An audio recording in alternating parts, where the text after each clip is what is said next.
Oh. Hello, everyone, and welcome to Hope. Today, I have my new friend LaNette on here. How are you today, LaNette? I'm doing amazing. How are you? Fantastic. Super excited to have you on here. Now, just so everybody knows what Hope is my podcast and YouTube channel, helping other people evolve. And what my mission and vision here is just to offer people hope. I like to let people know that they don't struggle alone in this world. I know that some people are sitting at home right now thinking they're the only one going through a struggle, but fortunately for them, unfortunately for some of us that have been through struggles but have gotten to a strength, we are here to share stories of hope and to help you to maybe get out of bed today and walk out the front door and take a deep breath and know that it's going to be okay and you can get through it. Now, I don't really know LaNette's story. I know that our friend Glenn, who I always bring Glenn up because Glenn has referred so many amazing people to my podcast that it's been just great. So Glenn referred LaNette to me. She lives in the Colorado area now, right? Yes, Yeah, yes. I'm yeah, here in Colorado, originally from Texas. yeah. That's And I awesome. love Yes, Glenn, by the way. I just need to put that out there. right. He's amazing. If anybody, I did a Yes. podcast interview with him a few weeks ago, and he just sends me people with amazing stories of hope all the time, and I just love that. So I guess LaNette, I don't really know a lot about your story. I do know that you're a writing coach, and I know that you've Yeah. written books. And yeah, I'm just excited to hear your story. So, like I always say, it's like we're sitting in a coffee shop and let's just have a conversation. So, again, I want to thank you so much for this opportunity. I love what you're doing with the stories of hope. Believe it or not, that is how people can grow, and you'd be so surprised what you're going through. It can help other people. So thank you so much for starting this platform. One of the things that you did say it already, but I am an author, I'm a writing coach, I'm also a certified grief specialist as well. And that's actually something that I picked up and decided on getting certified after my mother passed away. Um, I didn't know all of the ins and outs about grief. I think it was just the process of me trying to just really settle with the fact that my mother was gone and she wasn't coming back. Yes. And it was a very different feeling for me. So let me just give you like a little background story. Yes. Um, 3 years ago, about 3 to 4 years ago, I moved here to Colorado for a job. And when I moved here, I was my mother's caregiver, but I actually left my mother in Texas for my brother to pick up to pick up the slack and continue on with her care while I moved here. And so that worked. I was sending care packages back home, things of that nature. And so the last time that I had an opportunity to see my mother was on a Saturday. Okay. And so I went down to Texas. I was visiting my children. And when I went down to Texas, I saw my mom. And this particular time when I left, I shared pieces of this in the book that I wrote, which I'll talk about in just a second. But when I saw my mom, every single time that I went to Texas to see my mom, I would cry like a baby. I would literally cry like a baby. And this particular time, I didn't. Hmm. I left my mom and I didn't even cry this time. To this day, I can't even explain why. But I got in the car and I went on to my next mission. And by the time that we got back to Colorado, I got a call from my brother on a Wednesday telling me that she was gone. Oh, And it's a hard process. yes. I want to say that I know this may sound redundant for a lot of people, but losing a mom is very different from anybody that you've ever gotten a notice, a death notice about. Like losing a mom is very, very different. It was very hard for me to process.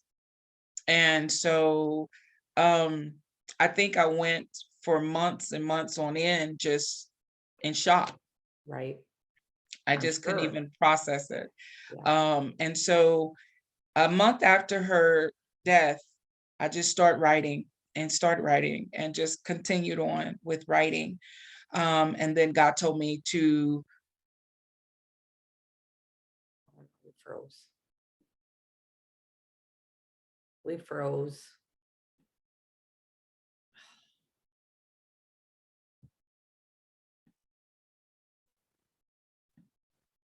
Oh no.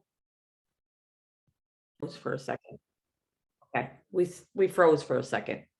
Okay. So probably go back about 30 seconds. I'm trying to think what the last thing you said was. Then we froze. so I was going back and forth with God about, publishing. God had told me to publish what I wrote, what I'd written about my mom and, the experience with her death and things of that nature. And I didn't want to because I just felt like it was too transparent. It was too much personal information, but I went ahead and I, shared the information and I went ahead and published. And then I published my book, Letters to Mom, Writing to Heaven. Mm, And so my writing was what allowed me to just peel back some of the layers, if I yes. could say that.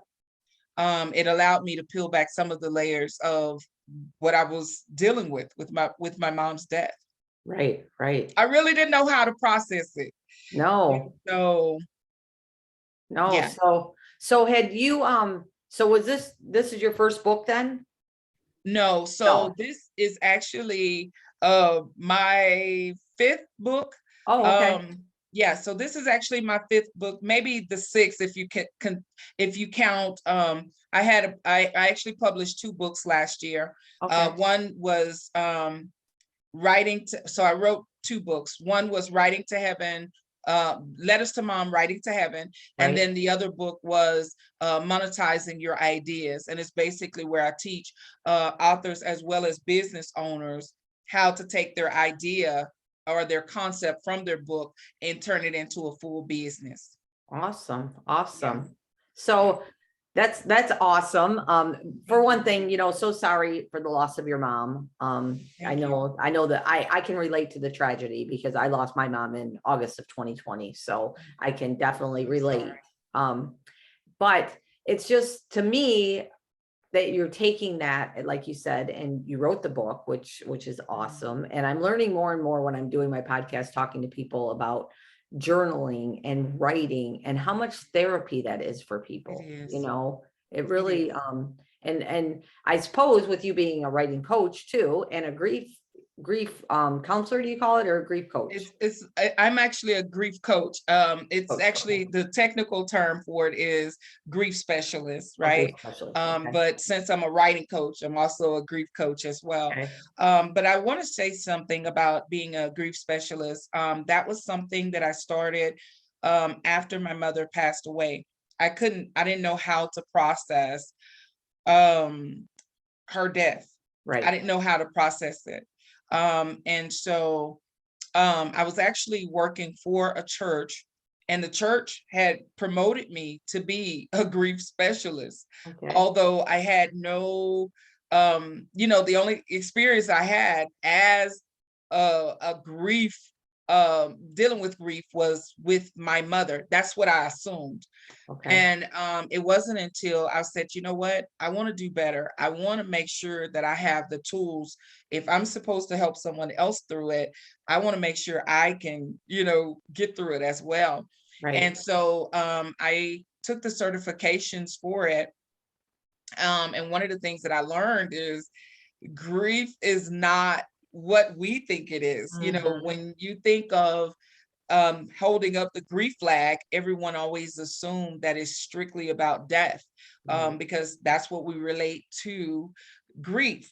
Mhm. It wasn't until I got the certification and went through, this program, and I realized that grief is any loss, any Yes. downside, any anything that you've experienced that caused a loss or damage to you emotionally is grief. And I didn't realize that. I even went into the program with a myopic view of, oh, I'm just going to learn about death and how to process death. Okay. And I get there, and all of these other things that I've experienced well before death, my mom's death, was like, oh, wait, hold on, that's grief. Wait, that's grief. And so it was a great learning experience, but it also gave me the tools not only to help other people with grief, but it also helped me to process my grief. Yes, yes, absolutely. And I like that you added that in there about grief, because like you said, we're like, everybody just thinks grief, like you said, is the loss of a human being, a loss of a Right. person, right? Or I mean, Right. I shouldn't just say a human being, because a loss of an animal is grief too, right? Correct. Like you're my dog. I'm still 9 years later grieving my Great Dane I lost. I mean, if I'm being honest. And so we think that way though, right? Just death is grief. Right. But like you said, it's a loss. It can be a loss of a job. It can be loss of a house. It could be a loss of a friend. I mean, just in general, people don't realize, you know, that they, like you said, you like, wait, I've went through other griefs before, you know? And I guess I love that you said that, because people don't realize that. And that I feel like when we're not processing those griefs, that we are not realizing our grief, is when people seem to go into the depressions and the not wanting to go out and you know, just like, oh, I don't even know what to do. I don't know what's wrong with me. Well, because you need to grieve of those things, you know, and that's something I don't know. I've never done any grief counseling or anything. I've been through a lot of losses, but I would imagine that you help people to know that it's okay to grieve and you need to grieve. Right. So a lot of times with this thing called grief, we do two things. One, we rush through it because society makes us feel like we have to, right? And then the other thing is we don't acknowledge it. A lot of times we don't acknowledge it because we attempt to replace. Okay. You know, if you lost a husband or you lost a wife, what do? You try to replace. And I'm saying not lost like in death, but lost as in a breakup, or a bad marriage, or a divorce, or whatever. So we tend to replace because that's what society tells us we can do. We lose one car. What does society tell us? You know, get another car, get another this, get another dog, even. You know, if you would have told me about your Great Dane in the past, I would have said, oh, girl, just get another dog. Like, no big deal, right? And that's what we tend to tell people. But for me, the stopping point of suppressing, the stopping point of me not grieving or not coming into grips with the things that I've lost, the stopping point was my mother. It like hit me in my face. It was the stopping point, because with other deaths, you know, you're like, oh, it's just another death, or oh, she's in a better place, right? We always tell ourselves that, right? And so with my if I can be honest, some of the deaths that happened during COVID in my family, it was mainly like, man, dang, I hate COVID, you know, but okay, they're in a better place, right? We make excuses for the people that we lose. We do it all the time. And so with my mother's death, I couldn't, and can I just say this, Tammy? One of the things that the other deaths that I experienced during COVID, I made excuses. And the excuses that I made, because as you know, I'm from Texas. And so if anyone passed away in Texas, my way of not dealing with it or having to deal with it, I'd be like, oh my goodness, I wish I could come down, but you know, I'm in Colorado now, you know? And so that was my way of not having to deal with it, not having to see them, not having to process their death. It was basically like, almost as a write-off, if I can say that, Yeah. right? Yeah. But my mother's death was the wake-up call, if I can be honest. Yeah. It was a wake-up call because I had to now come to grips with every, like most of the people, when they say, oh, I lost my mom, what do you say? You look down because you don't really want to look people in the eye. You Yeah. look down and you're like, oh, I'm sorry about your loss. And Right. oh, I'll pray for you. Mm-hmm. You'll get through it. Yeah. Not really asking, what do you need to get through it? Do you Right. need, you need to talk to someone? And so I realized after my mother passed away, and I was saying the wrong things to other people. It was things that I could have done better, could have said Yeah. better. Yeah. Because the main thing, we're like, oh, if you need anything, I'm here for you. Mm-hmm. And then Mm-hmm. I ignore your call. Like, Yeah. Yeah. Then all of a sudden we disappear, right? We're like, hey, we're here for you anytime you need us. And then it's like, oh, wait, I don't have time because to talk to you right now. I say that because that's what we've been conditioned to say. Right. Right. Obviously I know better now, but I'm just being transparent. Right. uh it back then, when people would lose people, you just say, hey, I'm here for, if you need me, call me anytime. And the minute you get that buzz, you're like, oh, why are they calling me? I don't have time for this today. Right. Like, I Right. don't want to hear about your woes today, you know what I mean? And so when my mother passed away, regardless of me being here in Colorado and she had passed away in Texas, it didn't matter. I had to be there, Right. period. Sure. Right. So I couldn't make an excuse of, oh, I'm working, I can't get off work. This is not an immediate family. My job won't let me come because it's not an immediate family. I could make no excuses. Right. Right. Right. So that's number one. And then number two, based on what people were conditioned to tell me, that's what I realized, that was offensive. Yes. So now I'm like, I'm on the receiving end. But these Mm-hmm. are the things that I've told people. I've told people, hey, call me if you need me. You'll get through it. Just pray. You won't even remember this pretty soon. And Mm-hmm. so the other thing that I remembered is the time limit. It was a Mm-hmm. time, people give you a time limit to get over your dog, get over your Right. cat, get over people that you've lost. And I wasn't ready to move on. That was Yeah. my mother. Yes. So really, if I can be honest, me writing allowed me to be in that moment, to Yes. resonate that I lost my mom, but the writing brought me closer Mm-hmm. to her, in a sense. And Mm-hmm. it gave me my time to heal. And whenever I wrote, it gave me a time to release and things Yes. of that nature. And I'm gonna tell you, it allowed me to be me. And I didn't know who me was without a Mm-hmm. mother, if I can Yeah. be honest. Yeah. So I want to share this with you. I don't know if you're ready for it, but I'm I ready. want to share this because first of all, I just want to give you a little bit of background about me as an African American female. It's just certain things that we do when people pass away that's, we just, it's kind of taboo. So it's, you don't take a lot of things that belong to the dead. A lot of people don't want things that belong to the dead. In a lot of cultures, my culture for sure, you went to the burial site to bury them, and that's pretty much it.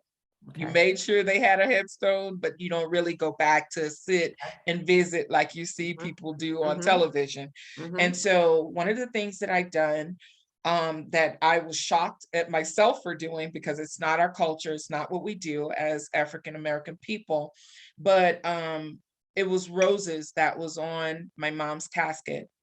And I took the roses and kept them. Oh. So these are roses from my mom's casket. They were blue and yellow.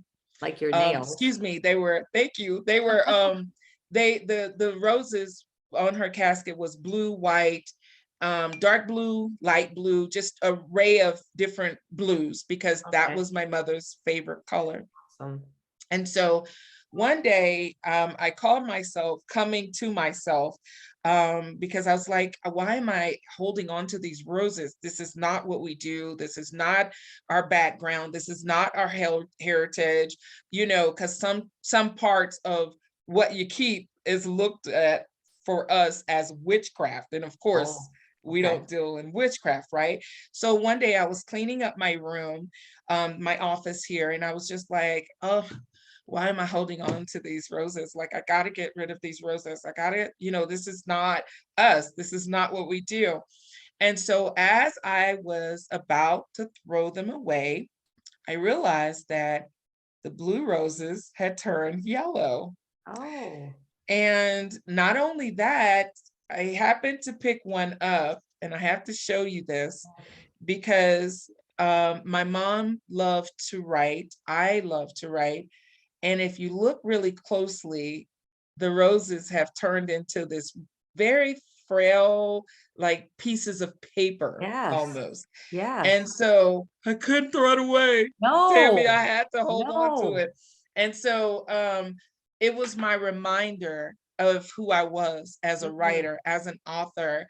And it also reminded me of the connection that my mom and I had. Um, this is something that I didn't share with you that I want to share. My mom had, um, she was mentally ill. Okay. She had a nervous breakdown at the age of 11, when I was the age of 11. And I, some say, you know, when she lost her mom in high school, like her last year of high school. Okay. And so they said, you know, talking to her classmates and her friends, they were just like, you know, she was just never the same after she lost her mom. Now I get it. Right. Back then, I didn't get it, but Right. now I get it, right? And so one of the things, as my mother's caregiver, I took care of my mom from 16 up until 3 years ago of her staying in Texas and me moving here. And one of the things that I did, because I didn't understand things with mental illness, I didn't understand her condition, I somewhat attempted to suppress it. And so I would relate it to, oh, you know, she's acting like this because she lost her memory, or I would just, you know, term it as a memory loss, right? Right. And so um, when she passed away, I started writing about it. I started writing about her condition. I actually was able to say out loud that my mother had schizophrenia. She was Okay. schizophrenic. Okay.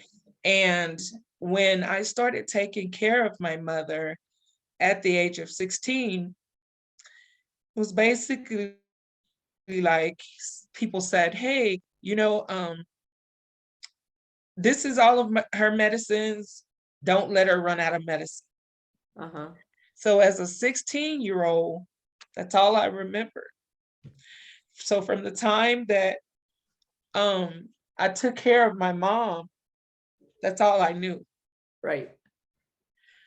I remember the time in my um as an adult, I remember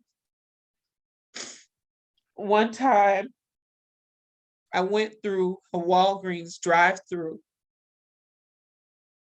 picking up medicine for my mom. Mm-hmm.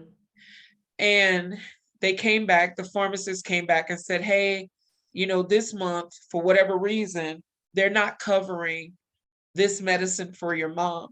Oh, And so I literally sat in the drive-through crying right. and contemplating whether or not I should pay over $800 for my mother's medicine. Like literally, I sat there contemplating in the drive-through, you know, do I pay this money out of pocket, or do I, you know, like do I let her go without the medicine? Right. it was a hard decision. And let me just tell you, because it was drilled in my head so much, hey, don't let her run out of medicine. Don't, Right. you know, it was a hard pill to swallow. Yes. It was a very hard pill to swallow. And so the book that I wrote, Letters to Mom, it was a release for me because when people ask me, excuse me, No, it's when okay. people ask me um about my mom's condition, I didn't know how to explain it to Mhm, people. mhm. So I basically suppressed it and moved on. I was mainly like, this is my mom, this is my issue, so I wasn't willing to let people into my bubble, you Right, know. right. And so when we went on trips, I took my mom with me. I had two children, and so in the midst of caring for my mother, I also had these two children. So one of the things that done is that meant that sometimes she had to go to the school with me, or Right. she had to go to different functions, that was meant for just my children. I had to also take my mom as well. Mhm. And I don't regret any of those moments, by the Right. way. But I just want to say that the book allowed me to be transparent. Mhm. It allowed me to accept what I had gone through Mhm. with being a caregiver. It allowed me to share that part of my story with the world. Right. Because the one thing that I had to process, because I was a caregiver, on paper, I lost a mom. That Right. was my mom. On my birth certificate, she's on my birth certificate as my mother. Mhm. However, because of her condition and because I cared for her, giving her everything she needed, for me, it felt like a dual loss. It was like Mhm. losing a child, but then also losing on paper my mother. Yes. And so that's what I wanted people to get once they read my book, Letters to Mom, Writing to Heaven. Mhm. That's the part that I wanted people to get. I wanted to be able to share that my mother had a mental condition. Mhm. I but I wanted to say it so eloquently to where you caught it, but I didn't say it. Right. Right. Right. And I wanted to do that because people are notorious for, when people die, throwing people under the bus. Yeah. And I wanted people to understand that I loved my mother. I'm Mhm. not trying to throw her under the bus, Right. but this is our story. Yeah. Yeah. Wow. That's an Yeah. incredible story. And Thank you. I mean, to be a 16-year-old and have to do that, Yeah. I mean, that's a lot, It and was a lot. It was a yeah. lot. It was times that I, as a 16-year-old, underage, by the way, Yeah. um, that I would have to make decisions on putting my mother in a mental hospital, Mhm. when medicine became imbalanced. As a Right. 16-year-old, I had to make those decisions. Oh, And I also had to, when it was time to pick her up as a 16-year-old, I had to sign her out of the mental yeah. hospital as a 16-year-old. Yeah. I will say I don't regret those moments. Right. Right. I will say that, I feel that those were things that I experienced. Yes. I pray that if I get to a point in my life, and that was one of the things that I saw my grandmother doing. I saw my grandmother taking care of her mother, my great grandmother. And so I think it was just already in me because I had already seen it. Right. And I just pray that if I ever was to get to the point of being where I can't really think and function correctly, I will have someone to take care of me like that. Yes, yes, yes. Yeah. Yeah. So Well, your story is incredible. I thank cannot you. wait to get your book. I'm definitely going Thank to. you. Can you get that on all platforms wherever books So are sold? Or So here's the big secret about my book. My book is on pre-order right now okay, at writingcoachlk.com. okay. Everyone that have purchased the book thus far, they will get the book the week of Mother's Day. It's a purpose for Oh, that. So oh, yeah, so right now, from now, which is I don't know when this will air, but from now, April 7th until World Books Day, which is on April 23rd, you're able to get 2 books for the price of 1. oh, okay. So 2 books, 2 books. So mainly it's like you buy 1 book, donate book, you would donate to the person of your choice, and the price is $35. You're able to do that on my website at writingcoachlk.com, writingcoachlk.com. All the books that's purchased now and have been pre-ordered in the past, they'll still get them the week of Mother's Day. That was the goal, right? Okay. And so now I want to make sure that this book gets in the hands of mothers and daughters, Yeah. best friends, sisters, co-workers, because it is a story that I want people to read and actually allow the story to resonate with them. And even, I heard you say earlier that you had also lost your mom. The Mhm. book is actually for us. Can I just say that, Miss Tammy? Yeah. But it's also a wake-up call for a daughter that mother is still in the land of the living, Mhm. in order to know how to treat them, in order to cherish that moment, like Yeah. cherish every single moment. Yes. A lot of times we try to make things so perfect, hey, I got to do this for my mother for Mother's Day. I have to do this for my mother for my birthday. But this book is a reminder to don't just wait till the special moments. Like, Mhm. you make the special moments, Yes. even if it's just going to the local restaurant and just grabbing, a couple of sodas or something like that. Yeah. This book is a reminder to do that.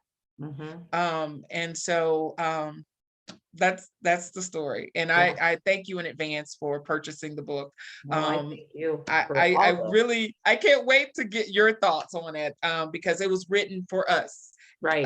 people who had lost moms. It's written for us. So That's awesome. So they can find you on writingcoachlk.com. Is that what you said?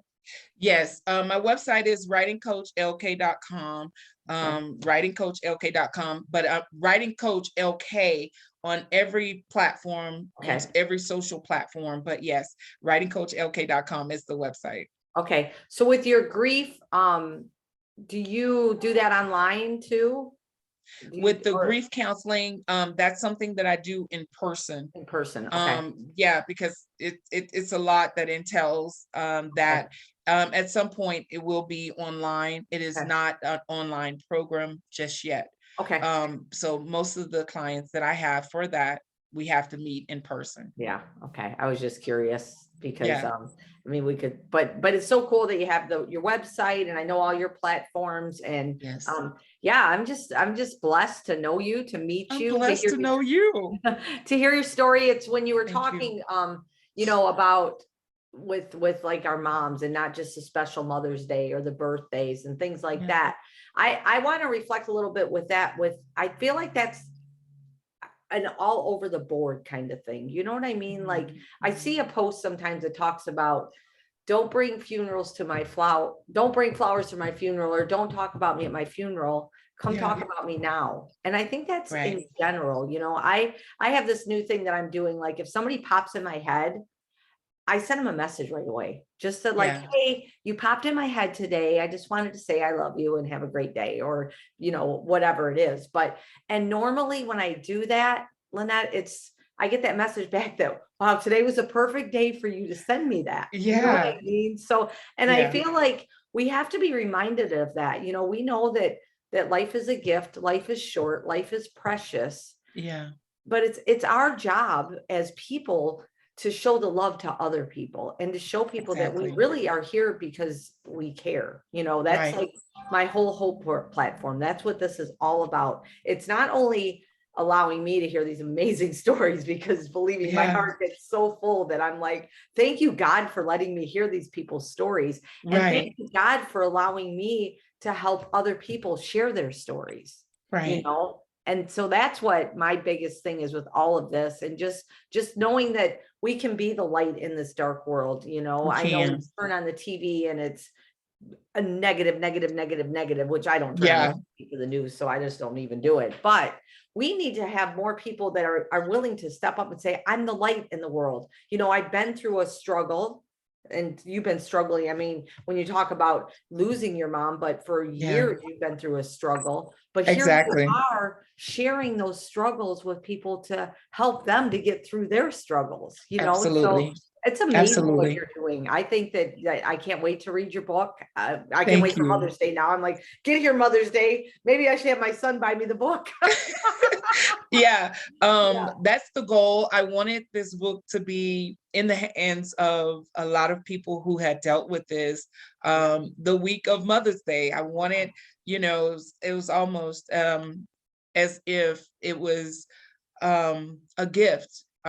Just being able to see my words and just be able to share everything that I shared in the story.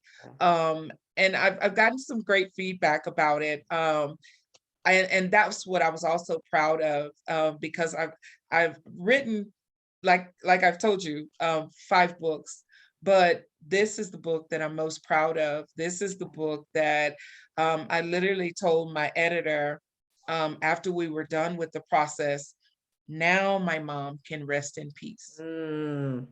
That's And that good. was a big deal for me Yes. because Yes. I didn't just want to put anything out there. I wanted to put her truth out there. Obviously, she's not here to read it, but I like the fact that her story and her legacy still lives on.